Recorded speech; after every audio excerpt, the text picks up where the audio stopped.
In PHP instances, we create our unique. So this counter here, we create it, we increment it once, then we create a new counter, increment it again, and now we get a count for the second counter, which is 1.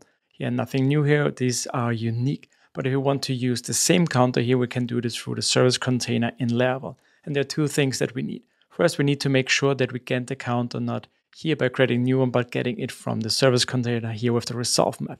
And secondly, nothing changes here. In the service provider, we now need to make sure that we say the counter should be a singleton, which we define here in the service provider. Let's run this, and now we get 2 back because now we're sharing the same counter instance, which is great, and you have used this before.